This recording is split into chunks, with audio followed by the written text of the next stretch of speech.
ਵਾਹਿਗੁਰੂ ਜੀ ਕਾ ਖਾਲਸਾ ਵਾਹਿਗੁਰੂ ਜੀ ਕੀ ਫਤਿਹ।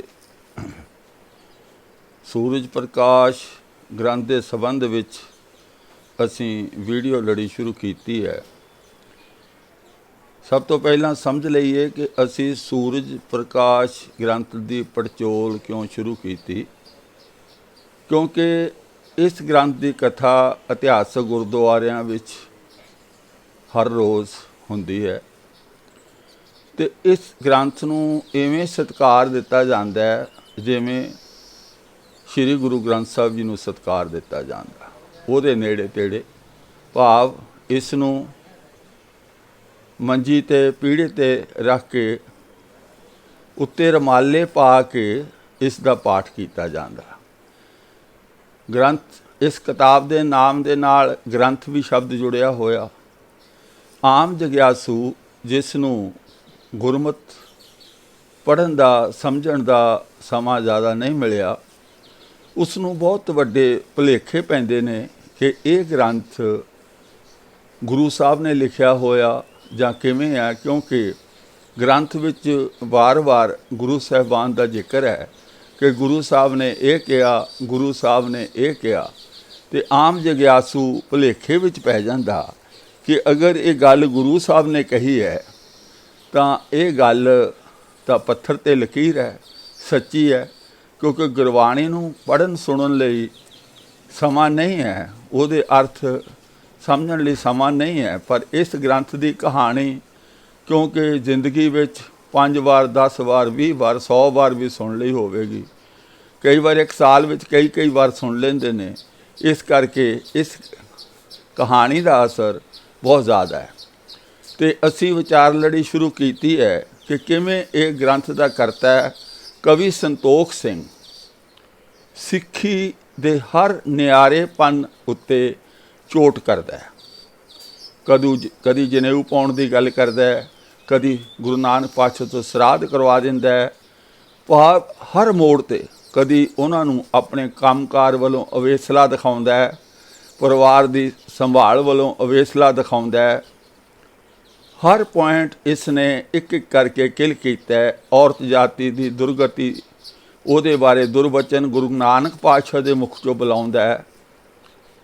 ਅਤੇ ਅੱਜ ਅਸੀਂ ਇੱਕ ਐਸੀ ਕਹਾਣੀ ਲੈ ਕੇ ਹਾਜ਼ਰ ਹੋਏ ਹਾਂ ਜੋ ਇਸ ਗ੍ਰੰਥ ਵਿੱਚੋਂ ਹੈ, ਜਿਸ ਕਹਾਣੀ ਦਾ ਕੋਈ ਸਿਰ ਪੈਰ ਨਹੀਂ ਹੈ, ਪਰ ਇਸ ਕਹਾਣੀ ਨੂੰ ਇਤਨਾ ਰੌਚਕ ਬਣਾ ਦਿੱਤਾ ਗਿਆ ਕਿ ਸੁਣਨ ਵਾਲੇ ਨੂੰ ਇਹ ਬਹੁਤ ਸੋਹਣੀ ਲੱਗਦੀ ਹੈ। ਅਤੇ ਉਹ ਕੀ ਕਰਦਾ ਹੈ, ਸੁਣਨ ਵਾਲਾ ਬੰਦਾ ਜਿਹੜਾ ਉਹ ਪ੍ਰਭਾਵਿਤ ਹੋ ਕੇ ਤਾਂ ਇਸ ਕਹਾਣੀ ਨੂੰ ਇੰਝ ਸਮਝਦਾ ਹੈ ਕਿ ਜਿਵੇਂ ਇਹ ਸੱਚੀ ਕਹਾਣੀ ਹੋਵੇ ਔਰ ਗੁਰੂ ਸਾਹਿਬ ਨੇ ਇਸ ਬਾਰੇ ਕਿਹਾ ਹੋਵੇ। ਸੋ ਕਹਾਣੀ ਸ਼ੁਰੂ ਕਿੱਥੋਂ ਹੁੰਦੀ ਹੈ ਉਹ ਅਸੀਂ ਪਹਿਲਾਂ ਥੋੜ੍ਹਾ ਜਿਹਾ ਮੋਟਾ ਸਮਝ ਲਈਏ। ਗੁਰੂ ਨਾਨਕ ਪਾਤਸ਼ਾਹ ਇੱਕ ਪਿੰਡ ਵਿੱਚ ਗਏ, ਉੱਥੇ ਇੱਕ ਬਹੁਤ ਗਰੀਬ ਨਿਰਧਨ ਸਿੱਖ ਰਹਿੰਦਾ ਸੀ। ਉਸਨੇ ਗੁਰੂ ਨਾਨਕ ਪਾਤਸ਼ਾਹ ਨੂੰ ਬੇਨਤੀ ਕੀਤੀ ਕਿ ਸਾਡੇ ਘਰ ਵਿੱਚ ਚਰਨ ਪਾ ਕੇ ਘਰ ਨੂੰ ਪਵਿੱਤਰ ਕਰੋ, ਨਾਲੇ ਵਿਚਾਰ ਕਰਾਂਗੇ, ਉਹ ਵਿਚਾਰ ਸੁਣ ਕੇ ਸਾਡੇ ਪਾਪ ਕੱਟੇ ਜਾਣਗੇ। ਉਸਨੇ ਬੜੀ ਅਧੀਨਗੀ ਨਾਲ ਗੁਰੂ ਮਹਾਰਾਜ ਦੇ ਚਰਨਾਂ ਵਿੱਚ ਬੇਨਤੀ ਕੀਤੀ ਅਤੇ ਗੁਰੂ ਸਾਹਿਬ ਨੇ ਉਹਨਾਂ ਦੀ ਬੇਨਤੀ ਨੂੰ ਪ੍ਰਵਾਨ ਕਰ ਲਿਆ ਅਤੇ ਉਸ ਸਿੱਖ ਦੇ ਘਰ ਗੁਰੂ ਸਾਹਿਬ ਚਲੇ ਗਏ। ਸਿੱਖ ਬਹੁਤ ਗਰੀਬ ਸੀ, ਘਰ ਕਈ ਵਾਰੀ ਦਿਹਾੜੀ 'ਚ ਰੋਟੀ ਬਣਦੀ ਸੀ ਅਤੇ ਕਈ ਵਾਰ ਰੋਟੀ ਨਹੀਂ ਸੀ ਬਣਦੀ, ਕਈ ਦਿਨ ਭੁੱਖੇ ਰਹਿਣਾ ਪੈਂਦਾ ਸੀ। ਸਿੱਖ ਦਾ ਪਰਿਵਾਰ 3 ਜੀ ਸਨ, ਇੱਕ ਸਿੱਖ, ਇੱਕ ਉਸ ਦੀ ਘਰਵਾਲੀ, ਇੱਕ ਉਹਨਾਂ ਦਾ ਛੋਟਾ ਬੱਚਾ ਸੀ। ਗੁਰੂ ਨਾਨਕ ਪਾਤਸ਼ਾਹ ਨੂੰ ਸਿੱਖ ਘਰ ਲੈ ਗਿਆ।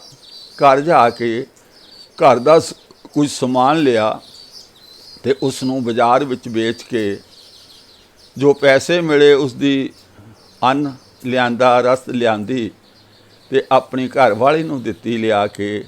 ਘਰਵਾਲੀ ਨੇ ਲੰਗਰ ਤਿਆਰ ਕੀਤਾ, ਗੁਰੂ ਨਾਨਕ ਪਾਤਸ਼ਾਹ ਨੂੰ ਲੰਗਰ ਛਕਾਇਆ। ਹੁਣ ਅਗਲਾ ਦਿਨ ਆ ਗਿਆ, ਉਹ ਤਾਂ ਸਾਰਾ ਅੰਨ ਪਹਿਲੇ ਦਿਨ ਖਤਮ ਹੋ ਗਿਆ। ਅਗਲੇ ਦਿਨ ਫਿਰ ਲੰਗਰ ਲਈ ਕੋਈ ਰਸ ਕੋਈ ਅਨਾਜ ਨਹੀਂ ਸੀ।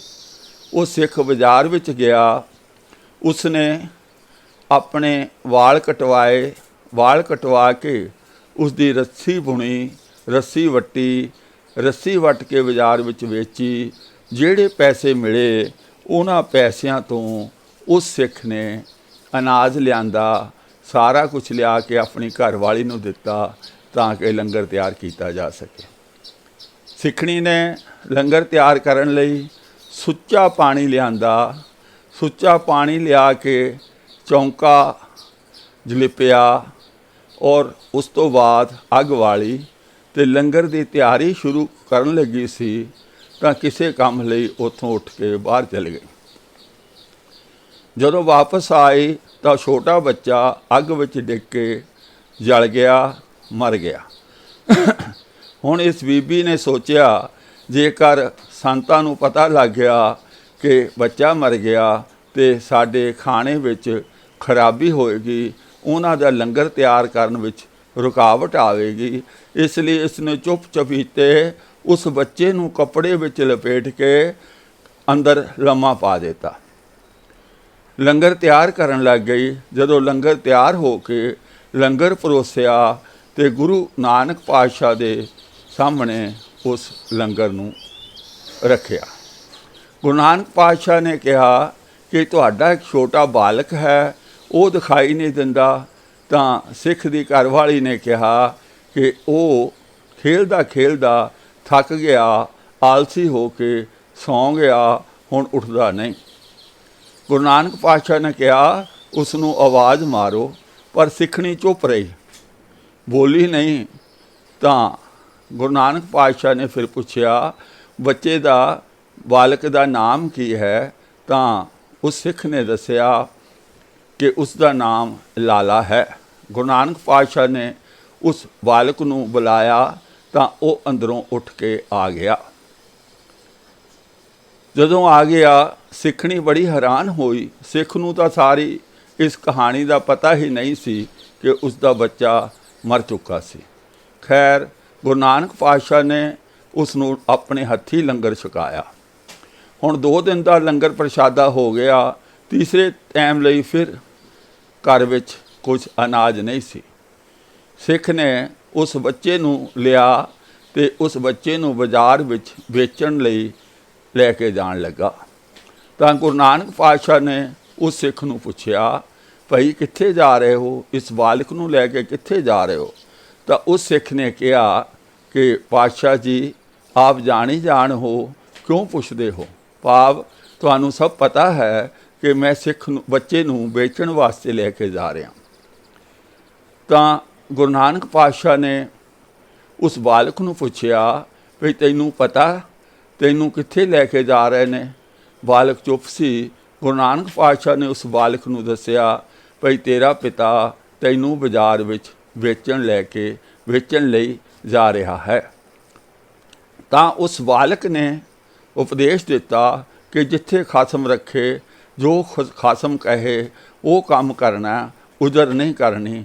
ਭਾਵ ਉਹ ਬਾਲਕ ਨੇ ਇਹ ਗੱਲ ਕਹੀ ਤੇ ਗੁਰੂ ਨਾਨਕ ਪਾਤਸ਼ਾਹ ਨੇ ਫਿਰ ਉੱਥੇ ਇੱਕ ਸ਼ਬਦ ਉਚਾਰਿਆ। ਜਿਵੇਂ ਇਸ ਕਵੀ ਦਾ ਅੰਦਾਜ਼ ਹੀ ਇਹ ਹੈ ਕਿ ਜਦੋਂ ਭੁਲੇਖਾ ਪਾਉਣਾ ਹੁੰਦਾ ਫਿਰ ਗੁਰਬਾਣੀ ਦਾ ਕੋਈ ਨਾ ਕੋਈ ਸ਼ਬਦ ਲੈ ਕੇ ਉਸ ਦੀ ਮਨ ਭਾਉਂਦੀ ਵਿਆਖਿਆ ਕਰਦਾ। ਅਖੀਰ ਇਸ ਕਹਾਣੀ ਨੂੰ ਇੱਥੇ ਖ਼ਤਮ ਕੀਤਾ ਕਿ ਗੁਰੂ ਨਾਨਕ ਪਾਤਸ਼ਾਹ ਟੁੱਟੇ ਤਾਂ ਉਹਨਾਂ ਤਿੰਨਾਂ ਨੂੰ ਮੁਕਤ ਕੀਤਾ ਤੇ ਨਾਲੇ ਉਹਨਾਂ ਦਾ ਜੀਵਨ, ਉਹਨਾਂ ਨੂੰ 9 ਨਿੱਧਾਂ ਤੇ 12 ਸਿੱਧਾਂ ਦਿੱਤੀਆਂ ਗੁਰੂ ਨਾਨਕ ਪਾਤਸ਼ਾਹ ਨੇ। ਹੁਣ ਇਸ ਕਹਾਣੀ ਦੀ ਅਸੀਂ ਅੱਜ ਪੜਚੋਲ ਕਰਨੀ ਹੈ। ਅਸੀਂ ਸਮਝਣ ਦੀ ਕੋਸ਼ਿਸ਼ ਕਰਾਂਗੇ ਕਿ ਕਿਹੜੇ ਸਿੱਖੀ ਦੇ ਪੁਆਇੰਟ ਇਸ ਲਿਖਾਰੀ ਨੇ ਸ਼ਹਿਦ ਵਿੱਚ ਜ਼ਹਿਰ ਮਿਲਾ ਕੇ ਉਹ ਖਤਮ ਕਰਨ ਦੀ ਕੋਸ਼ਿਸ਼ ਕੀਤੀ ਹੈ, ਕਿਹੜੇ ਬਿੰਦੂਆਂ 'ਤੇ ਇਸ ਨੇ ਸਿੱਖੀ ਨੂੰ ਨਸ਼ਟ ਕੀਤਾ ਹੈ। ਅਸੀਂ ਕਹਾਣੀ ਹੁਣ ਇਸ ਦੇ ਲਿਖੇ ਵਿੱਚੋਂ ਪੜ੍ਹਾਂਗੇ। ਕੀ ਲਿਖਦੇ ਨੇ ਕਿ ਗੁਰੂ ਨਾਨਕ ਪਾਤਸ਼ਾਹ ਇੱਕ ਪਿੰਡ ਵਿੱਚ ਪਹੁੰਚੇ। ਉਸ ਪਿੰਡ ਵਿੱਚ ਵੀ ਇੱਕ ਧਨਹੀਣ ਸਿੱਖ ਰਹਿੰਦਾ ਸੀ। ਜਦ ਗੁਰੂ ਜੀ ਉਸ ਪਿੰਡ ਪਹੁੰਚੇ ਤਾਂ ਉਸ ਨੇ ਆ ਕੇ ਗੁਰੂ ਜੀ ਦੇ ਦਰਸ਼ਨ ਕੀਤੇ। ਨਮਸਕਾਰ ਕਰਕੇ ਉਸ ਬੇਨਤੀ ਕੀਤੀ, ਉੱਠ ਕੇ ਮੇਰੇ ਘਰ ਚਲੋ, ਤੁਹਾਡੇ ਚਰਨ ਪੈਣ ਨਾਲ ਉਹ ਪਵਿੱਤਰ ਹੋ ਜਾਵੇਗਾ ਅਤੇ ਤੁਹਾਡੇ ਵਚਨ ਸੁਣ ਕੇ ਪਾਪ ਦੂਰ ਹੋ ਜਾਣਗੇ। ਇਹ ਜੋ ਹੈ ਇਬਾਰਤ ਮੈਂ ਤੁਹਾਨੂੰ ਪੜ੍ਹ ਕੇ ਸੁਣਾਈ ਹੈ, ਇਹ ਕਵੀ ਸੰਤੋਖ ਸਿੰਘ ਲਿਖ ਰਿਹਾ ਹੈ। ਹੁਣ ਪੜਚੋਲ ਆਪਾਂ ਇਹ ਕਰਨੀ ਹੈ, ਕਿਉਂਕਿ ਇਹ ਕਿਹਾ ਜਾਂਦਾ ਕਿ ਇਹ ਗ੍ਰੰਥ ਇਤਿਹਾਸਕ ਸੋਮਾ ਹੈ ਸਿੱਖੀ ਦਾ। ਹੁਣ ਪਹਿਲਾ ਸਵਾਲ, ਇੱਕ ਸਿੱਖ, ਕੋਈ ਨਾਮ ਨਹੀਂ, ਇੱਕ ਪਿੰਡ, ਕੋਈ ਨਾਮ ਨਹੀਂ, ਕਦੋਂ ਕਿਹੜੇ ਸੰਨ ਵਿੱਚ, ਕੋਈ ਸੰਨ ਦਾ ਜ਼ਿਕਰ ਨਹੀਂ। ਜਿੱਦਾਂ ਇਤਿਹਾਸਕ ਕਹਾਣੀਆਂ ਬਣਾਈਆਂ ਜਾਂਦੀਆਂ ਸਨ, ਇਵੇਂ ਕਹਾਣੀਆਂ ਬਣਾ ਬਣਾ ਕੇ ਇਸ ਕਵੀ ਨੇ ਆਪਣੀ ਮਨ ਦੀ ਅੰਤਰੀਮ ਭਾਵਨਾ ਨੂੰ ਸਿੱਖੀ ਉੱਤੇ ਲਾਗੂ ਕਰਨ ਲਈ ਇਹ ਸਾਰਾ ਕੁਝ ਕੀਤਾ। ਹੁਣ ਮੈਂ ਦੱਸਦਾ ਇੱਥੇ ਸਿੱਖੀ ਦਾ ਕਿਹੜਾ ਕਿਹੜਾ ਪੁਆਇੰਟ ਜਿਹੜਾ ਹੈ ਉਹ ਇਹ ਲਿਖਾਰੀ ਕਿੱਲ ਕਰ ਰਿਹਾ। ਪਹਿਲੀ ਗੱਲ, ਇਸ ਦੀਆਂ ਸਾਰੀਆਂ ਕਹਾਣੀਆਂ ਵਿੱਚ ਇੱਕ ਚੀਜ਼ ਕਾਮਨ ਹੈ, ਸਿੱਖ ਬੜਾ ਗਰੀਬ ਸੀ, ਇੱਕ ਡੰਗ ਰੋਟੀ ਪੱਕਦੀ ਸੀ, ਇੱਕ ਡੰਗ ਰੋਟੀ ਨਹੀਂ ਸੀ ਪੱਕਦੀ, ਕਈ ਵਾਰ ਭੁੱਖੇ ਹੀ ਸੌਣਾ ਪੈਂਦਾ ਸੀ। ਹੱਦ ਹੋ ਗਈ। ਉਹ ਨਾਨਕ ਦਾ ਧਰਮ, ਉਸ ਨਾਨਕ ਦਾ ਧਰਮ ਜਿਹੜਾ ਪਹਿਲਾ ਸਟੈਪ ਜਿਸ ਧਰਮ ਦਾ ਹੈ, ਕਿਰਤ ਕਰਨਾ। ਜਿਹੜਾ ਬੰਦਾ ਕਿਰਤ ਕਰਦਾ ਕਿ ਉਹ ਆਪਣੇ ਔਰ ਆਪਣੇ ਪਰਿਵਾਰ ਜੋਗਾ ਇੰਨਾ ਵੀ ਕਮਾਈ ਇੰਨੀ ਨਹੀਂ ਕਰ ਸਕਦਾ ਕਿ ਉਹ ਆਪਣੇ ਪਰਿਵਾਰ ਨੂੰ ਰੋਟੀ ਪਾਣੀ ਛਕਾ ਸਕੇ। ਅਜੀਬ ਹਾਲਤ ਨਹੀਂ ਬਣੀ ਹੋਈ ਕਿ ਸਿੱਖਾਂ ਨੂੰ ਅਸੀਂ ਕੰਗਾਲ, ਗਰੀਬ, ਪਛੜੇ ਹੋਏ ਅਸੀਂ ਹਰ ਤਰ੍ਹਾਂ ਨਾਲ, ਇਹ ਲਿਖਾਰੀ ਕਿਉਂ ਦਿਖਾਉਣਾ ਚਾਹੁੰਦਾ? ਔਰ ਇੱਥੇ ਵੱਸ ਨਹੀਂ ਕਰਦਾ ਕਿ ਘਰ ਖਾਣ ਨੂੰ ਨਹੀਂ ਤੇ ਮਾਂ ਪੀਣ ਗਈ ਹੈ, ਘਰ ਬੱਚਿਆਂ ਦੇ ਖਾਣ ਨੂੰ ਨਹੀਂ ਤੇ ਅਸੀਂ ਨਿੰਦਾ ਦੇਣਾ ਕਿਸੇ ਨੂੰ ਵੀ ਸਾਡੇ ਘਰ ਰੋਟੀ ਖਾਓ। ਇਹ ਕਿੱਥੋਂ ਦੀ ਸਿਆਣਪ ਹੈ? ਇਹ ਕਿਹੜਾ ਸਮਾਜਿਕ ਵਰਤਾਰਾ ਹੈ? ਵੀ ਤੁਹਾਡੇ ਤਾਂ ਘਰ ਰੋਟੀ ਪੱਕਦੀ ਕੋਈ ਨਹੀਂ, ਤੁਸੀਂ ਬੁਲਾ ਕੇ ਲਿਆਏ ਵੀ ਸਾਡੇ ਘਰ ਰਹੋ ਤੇ ਲੰਗਰ ਪਾਣੀ ਛਕੋ। ਹੁਣ ਜੇ ਗੁਰਮਤਿ ਅਨੁਸਾਰ ਕਹਾਣੀ ਲਿਖਣੀ ਹੁੰਦੀ, ਇਸ ਲਿਖਾਰੀ ਦੇ ਮਨ ਵਿੱਚ ਕੋਈ ਕਾਲਕ ਨਾ ਹੁੰਦੀ, ਤਾਂ ਇਹ ਲਿਖਾਰੀ ਗੁਰਮਤਿ ਨੂੰ ਉਤਾਂਹ ਚੁੱਕਣ ਲਈ ਇਵੇਂ ਲਿਖ ਸਕਦਾ ਸੀ।